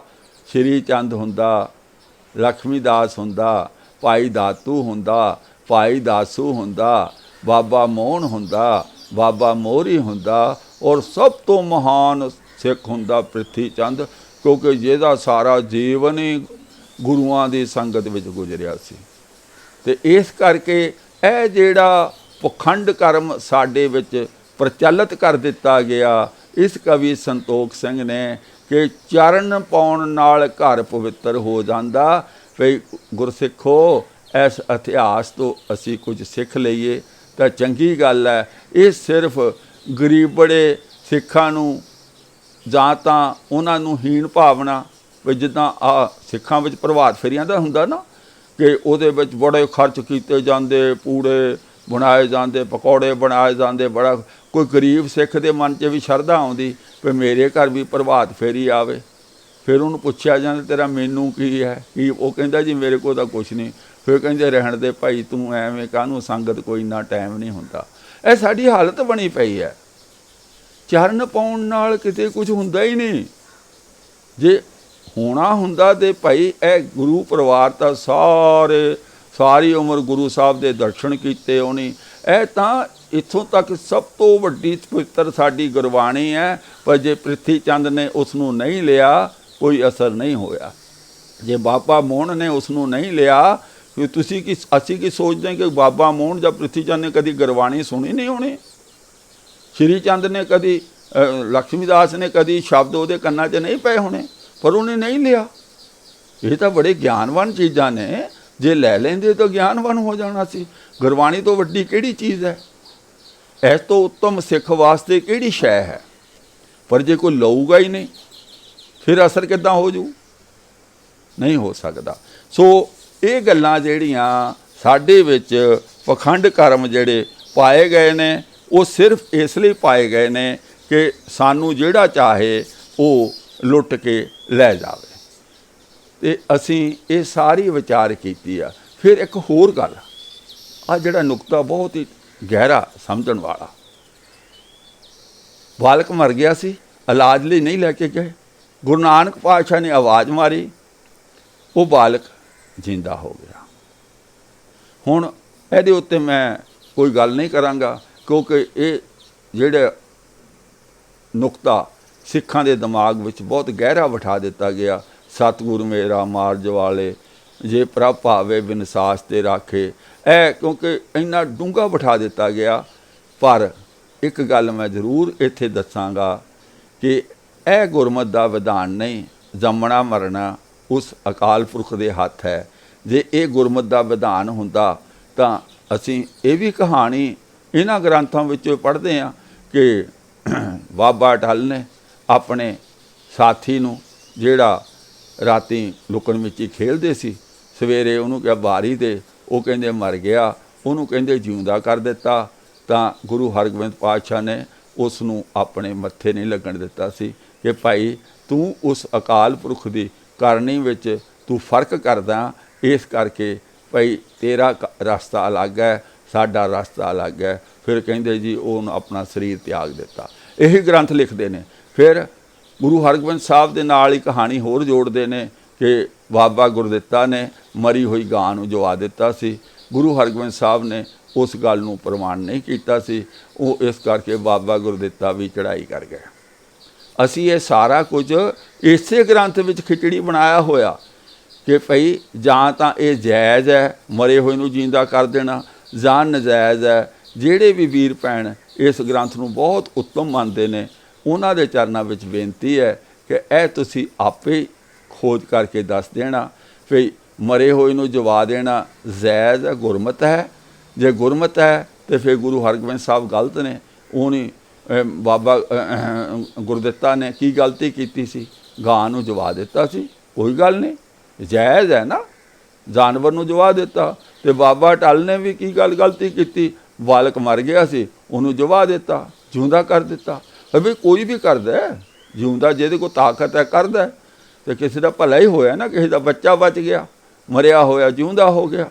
पर जे एक गुरमत नहीं है, ये गुरमत तो विपरीत कारज है। फिर गुरु नानक पातशाह तो लिखारी साहब क्यों करवा रहे हैं, असी क्यों मन्नी जा रहे हैं। देखो एक पासे हो जो, जां तां जिउंदा करना गुरमत है, जां जिउंदा करना मनमत है। ये दोनों चों फैसला कर लेना। मैं जिहड़ी गल कहण जा रहा, इस लिखारी ने साडियां जड़ां कट्टियां हन। असीं जड़ां तो बगैर सुक गए हाँ, सुक रहे हाँ। सुच पिट बाड़ दिती इस कहानी द्वारा। ये पाड़ दिती कि चरण पाउण नाल कोई जगह पवित्र हो जाती है। फिर होर गल है भी गुरु नानक पातशाह उत्थे ही है, जदों सिख अपना घर का समान वेचण गया उदों गुरु नानक पातशाह ने पुछया, जदों वो बाल कटाउण गया उदों गुरु नानक पातशाह ने पुछया। पर जदों बच्चे नूं बेचण गया फिर घट के अंतर की जान गए। मान लो कि गुरु नानक पातशाह तमाशा देख रहे सी फिर सिख की करदा है, उहदी मजबूरी देख रहे सी फिर की करदा है। कि ये सब कुछ जायज़ है कि अपना घर परिवार तबाह करके और ਇਹੋ ਜਿਹੇ मतलब किसी ये तो गुरु नानक पातशाह का नाम वरत्या ना। तुहानूं मैं दस देवां, ਇਹ ਜਿਹੜਾ ग्रंथ लिखिया गया ये 1823 ईस्वी ਵਿੱਚ लिखिया गया। ये ਜਿਹੜੀ घटना हैगी है ये 1539 तो पहलां दी, घट्टो घट्ट 284 साल, घट्टो घट्ट 284 साल पहलां दी। ਔਰ ਇਸ ਘਟਨਾ ਦਾ ਪ੍ਰਮਾਣਿਕ ਕੋਈ ਆਧਾਰ ਕਵੀ ਨਹੀਂ ਦੱਸ ਸਕਿਆ। ਕਵੀ ਕਹਿੰਦਾ ਵੀ ਉਸਨੇ ਇਹ ਸਭ ਕੁਝ ਲਿਖਿਆ ਬਾਲੇ ਵਾਲੀ ਜਨਮ ਸਾਖੀ ਤੋਂ। ਉਹ ਜਿਸ ਜਨਮ ਸਾਖੀ ਤੋਂ ਉਹਨੇ ਲਿਖਿਆ ਉਹ ਜਨਮ ਸਾਖੀ ਹੁਣ ਦੁਨੀਆ ਵਿੱਚ ਕਿਤੇ ਨਹੀਂ ਆ। ਵੀ ਤੁਸੀਂ ਇਸੀ ਪ੍ਰਮਾਣਿਕਤਾ ਨੂੰ ਟੈਸਟ ਕਰ ਹੀ ਨਹੀਂ ਸਕਦੇ। ਤੁਹਾਨੂੰ ਮੰਨਣਾ ਹੀ ਪੈਣਾ ਕਿ ਇਹ ਜੋ ਲਿਖਿਆ ਹੋਇਆ ਸੱਚ ਲਿਖਿਆ। ਮੈਂ ਅਖੀਰ ਤੁਹਾਨੂੰ ਨਿਚੋੜ ਇਹ ਦੱਸਦਾ, ਇਸ ਲਿਖਾਰੀ ਨੇ ਸਾਨੂੰ ਖਤਮ ਕਰਨ ਲਈ, ਸਾਨੂੰ ਬਰਬਾਦ ਕਰਨ ਲਈ, ਇੱਥੋਂ ਤੱਕ ਸਾਡਾ ਜਿਹਨੂੰ ਕਹਿੰਦੇ ਕੇਸ ਗੁਰੂ ਦੀ ਮੋਹਰ ਹੈ ਉਸ ਨੂੰ ਵੀ ਖਤਮ ਕਰਨ ਲਈ ਇਹ ਸਾਰਾ ਕੁਝ ਇਸ ਕਹਾਣੀ ਵਿੱਚ ਲਿਖ ਦਿੱਤਾ। ਸਿੱਖ ਪੜ੍ਹੀ ਜਾਂਦੇ, ਸੁਣੀ ਜਾਂਦੇ, ਮਸਤ ਹੋ ਕੇ ਵਾਹਿਗੁਰੂ ਕਹਿ ਕੇ ਲੰਗਰ ਛਕ ਕੇ ਘਰ ਨੂੰ ਚਲੇ ਜਾਂਦੇ। ਇਹ 1-2 ਸਦੀਆਂ ਤੋਂ ਤਕਰੀਬਨ ਇਸ ਦੀ ਕਥਾ ਚੱਲ ਰਹੀ ਆ ਅਤੇ ਇਸ ਕਰਕੇ ਹਰ ਇੱਕ ਦੇ ਦਿਮਾਗ ਵਿੱਚ ਇਹ ਕਹਾਣੀਆਂ ਭਰ ਦਿੱਤੀਆਂ ਗਈਆਂ। ਮੈਂ ਇਸ ਕਹਾਣੀ ਨਾਲ ਬਿਲਕੁਲ ਸਹਿਮਤ ਨਹੀਂ। ਮੈਂ ਇਸ ਕਹਾਣੀ ਨੂੰ ਗੁਰਮਤਿ ਦੇ ਵਿਪਰੀਤ ਮੰਨਦਾ। ਇੱਕੋ ਕਹਾਣੀ ਵਿੱਚ ਇਸਨੇ 8-10 ਪੁਆਇੰਟ ਜਿਹੜੇ ਆ ਗੁਰਮਤਿ ਦੇ ਉਹ ਤਬਾਹ ਕਰ ਦਿੱਤੇ, ਨਸ਼ਟ ਕਰ ਦਿੱਤੇ, ਸਿੱਖੀ ਦੀ ਮੋਹਰ ਖਤਮ ਕਰ ਦਿੱਤੀ। ਇਸ ਕਰਕੇ ਮੈਂ ਇਹੀ ਬੇਨਤੀ ਕਰਦਾ ਵੀ ਜੇ ਸਿੱਖ ਜਿੰਨਾ ਜਲਦੀ ਹੋ ਸਕੇ ਇਸ ਗ੍ਰੰਥ ਤੋਂ ਤੋਬਾ ਕਰ ਦੇਣ। ਹਾਲੇ ਤਾਂ ਇਸ ਨੇ ਸਿੱਖ ਨੇ ਆਪਣੇ ਆਪ ਵਾਲ ਕਟਾਏ ਇਹਦੇ ਵਿੱਚ। ਹੁਣ ਜਿਹੜੀ ਅਗਲੀ ਵੀਡੀਓ ਅਸੀਂ ਪਾਉਣੀ ਆ ਨਾ, ਇਹ ਬੜਾ ਸਟੈਪ ਬਾਈ ਸਟੈਪ ਚੱਲਦਾ। ਉਹਦੇ ਵਿੱਚ ਤੁਹਾਨੂੰ ਪਤਾ ਲੱਗੇਗਾ ਕਿ ਗੁਰੂ ਸਾਹਿਬ ਕਹਿ ਰਹੇ ਨੇ ਕਿ ਜਿਹੜਾ ਸਿੱਖ ਫਲਾਣੇ ਕੰਮ ਲਈ ਮੇਰੇ ਕੋਲ ਆਵੇਗਾ ਮੈਂ ਉਸ ਦੇ ਪਹਿਲਾਂ ਵਾਲ ਕਟਵਾਵਾਂਗਾ। ਹੁਣ ਕਿਉਂਕਿ ਜਦੋਂ ਅਸੀਂ ਰੋਕਣਾ ਹੀ ਨਾ ਕਿਸੇ ਨੂੰ ਗਲਤ ਕੰਮ ਕਰਨ ਤੋਂ, ਉਹ ਅੱਗੇ ਵਧੀ ਜਾਏਗਾ, ਬਹੁਤ ਵਧੀ ਜਾਏਗਾ। ਫਿਰ ਅਸੀਂ ਕਹਿਣਾ ਵੀ ਇਹ ਗਲਤ ਹੈ। ਹੁਣ ਅੱਜ ਇੱਕ ਨਵਾਂ ਚੱਲ ਰਿਹਾ ਕੰਮ, ਕਿਸੇ ਨੇ ਗੋਬਿੰਦ ਰਮਾਇਣ ਲਿਖਤੀ, ਸਾਰਾ ਸਿੱਖ ਜਗਤ ਹੂ ਹੱਲਾ ਕਰ ਰਿਹਾ ਬਈ ਉਹ ਪਾਪੀ ਹੈ, ਉਹ ਦੁਸ਼ਟ ਹੈ, ਉਹ ਫਲਾਨੀ ਸੰਸਥਾ ਦੇ ਨਾਲ ਸੰਬੰਧਿਤ ਨੇ। ਅਤੇ ਮੈਂ ਬੇਨਤੀ ਕਰਿਆ ਕਰਦਾ, ਉਹ ਚੋਰ ਨੂੰ ਨਹੀਂ ਮਾਰੀਦਾ, ਚੋਰ ਦੀ ਮਾਂ ਨੂੰ ਮਾਰੀਦਾ। ਜਿਸ ਗ੍ਰੰਥ ਵਿੱਚੋਂ ਉਹ ਕਾਪੀ ਕਰਕੇ ਨਵੇਂ ਗ੍ਰੰਥ ਬਣਾ ਰਹੇ ਨੇ, ਜੋ ਗ੍ਰੰਥ ਹੀ ਸਾਡਾ ਨਹੀਂ ਜਦ ਸਾਨੂੰ ਪਤਾ, ਉਸ ਨੂੰ ਰੱਦ ਕਰ ਦਿਓ। ਇਹ ਰਮਾਇਣ ਆਪੇ ਸਾਡੀ ਨਹੀਂ ਰਹਿਣੀ। ਜਦ ਉਹ ਗ੍ਰੰਥ ਨੂੰ ਤੁਸੀਂ ਆਪਣਾ ਕਹਿੰਦੇ ਹੋ ਕਿ ਗੁਰੂ ਗੋਬਿੰਦ ਸਿੰਘ ਜੀ ਨੇ ਲਿਖਿਆ, ਜੇ ਉਹ ਗੁਰੂ ਗੋਬਿੰਦ ਸਿੰਘ ਦੇ ਲਿਖੇ ਗ੍ਰੰਥ ਵਿੱਚੋਂ ਕੋਈ ਰਮਾਇਣ ਲਿਖ ਦਿੰਦਾ ਫਿਰ ਅਸੀਂ ਬੜਾ ਗੁੱਸਾ ਕਰਦੇ ਹਾਂ ਵੀ ਯਾਰ ਉਹ ਗ੍ਰੰਥ ਨੂੰ ਹੀ ਰੱਦ ਕਰੋ ਨਾ, ਜਿਹਦੇ ਵਿੱਚ ਗੁਰੂ ਗੋਬਿੰਦ ਸਿੰਘ ਦਾ ਨਾਮ ਵਰਤ ਕੇ ਇਹ ਰਮਾਇਣ ਲਿਖੀ ਹੋਈ ਹੈ। ਉਸ ਰਮਾਇਣ ਨੂੰ ਜਦੋਂ ਕੋਈ ਆਪਣੀ ਭਾਸ਼ਾ ਵਿੱਚ ਲਿਖਦਾ ਫਿਰ ਸਾਨੂੰ ਗੁੱਸਾ ਆਉਂਦਾ। ਚੋਰ ਨੂੰ ਨਾ ਮਾਰੋ, ਚੋਰ ਦੀ ਮਾਂ ਨੂੰ ਮਾਰੋ ਤਾਂ ਕਿ ਹੋਰ ਚੋਰ ਪੈਦਾ ਨਾ ਹੋਣ। ਅੱਜ ਦੀ ਵੀਡੀਓ ਇੰਨੀ ਹੈ। ਵਿਚਾਰ ਕਰਦੇ ਹਾਂ, ਕਈ ਗਲਤੀਆਂ ਹੋ ਜਾਂਦੀਆਂ ਹਨ ਅਤੇ ਮੈਂ ਉਹਨਾਂ ਲਈ ਮਾफ़ੀ ਚਾਹੁੰਦਾ ਹਾਂ। ਅੱਗੇ ਤੋਂ ਕੋਸ਼ਿਸ਼ ਕਰਾਂਗੇ ਕਿ ਕੋਈ ਗਲਤੀ ਨਾ ਹੋਵੇ। ਆਓ ਫਤਿਹ ਬੁਲਾਈਏ। ਵਾਹਿਗੁਰੂ ਜੀ ਕਾ ਖਾਲਸਾ, ਵਾਹਿਗੁਰੂ ਜੀ ਕੀ ਫਤਿਹ।